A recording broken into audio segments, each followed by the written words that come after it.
ఎమ్ఐటి university లక్నోలో నేను psychology చదవడానికి వెళ్ళినప్పుడు మనం నార్త్కి వెళ్ళాము. ఫస్ట్ టైం వెతుకుతాను తెలుసా, ఎవరన్నా తెలుగు పేరెంట్ ఉంటే బాగుంటుంది, తెలుగు కిడ్స్ ఉంటే బాగుంటుంది అని చెప్పి వెతుకుతూ ఉంటే నేను ఫామ్ ఫిల్ చేస్తున్నాను. వెనక నుంచి ఇంకో అబ్బాయి వచ్చాడు. ఆ అబ్బాయి ఇక్కడ బీటెక్ ఫస్ట్ ఇయర్. ఆ అబ్బాయి వచ్చి అన్నా మీరు ఎక్కడి నుంచి అన్నాడు. నేను వెంటనే అరే నేను ఆంధ్ర నుంచి వచ్చాను నేను తెలంగాణ నుంచి వచ్చాను మాట్లాడుతున్నా. ఆ వెంటనే వాళ్ళ నాన్న కూడా వచ్చాడు.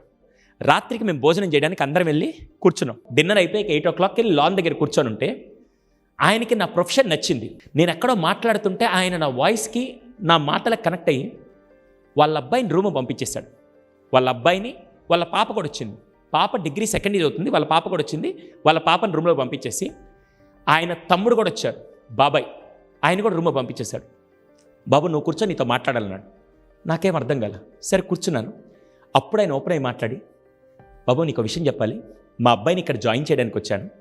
జాయిన్ చేసి రిటర్న్లో వెళ్ళేటప్పుడు ట్రైన్లో నుంచి దూకి చచ్చిపోదాం అని నేను అనుకున్నాను.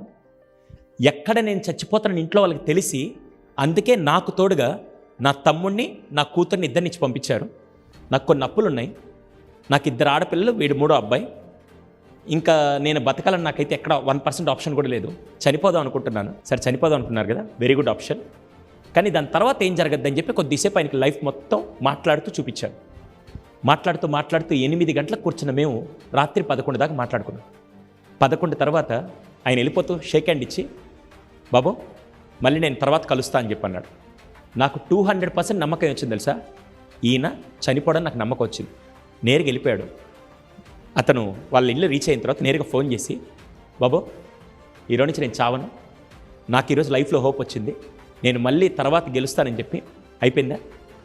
8 నెలల తర్వాత మళ్ళీ ఫోన్ చేసి నా అప్పులన్నీ తీరిపోయి ఇప్పుడు రైస్ మిల్ బిజినెస్లో బాగా సంపాదించుకున్నాను. మొన్నే పెద్ద కూతురు పెళ్లి చేశాను, రెండో కూతురు ఇప్పుడు డిగ్రీ సెకండ్ ఇయర్ అవుతుంది, ఆ అబ్బాయి కూడా ఇంక సెటిల్ అవుతారు, నాకే ప్రాబ్లం లేదని. ఆ రోజు నేను 3 గంటలు మాట్లాడితే ఒక అతను ప్రాణం నిలబడుతుంది, ఒక కుటుంబం రోడ్డు మీదకి రాకుండా ఉంటుందని నాకు తెలియదు. ఒక మనిషి మాటకు అంత పవర్ ఉంటుందని. ఈరోజు నా లైఫ్లో అచీవ్మెంట్ ఏదన్నా ఉంటే ఒక కుటుంబాన్ని రోడ్డు మీదకి రాకుండా నా మాట నిలబెట్టాయని ఇప్పటికీ నేను జీవితాంతం ఆనందంగా ఉంటాను.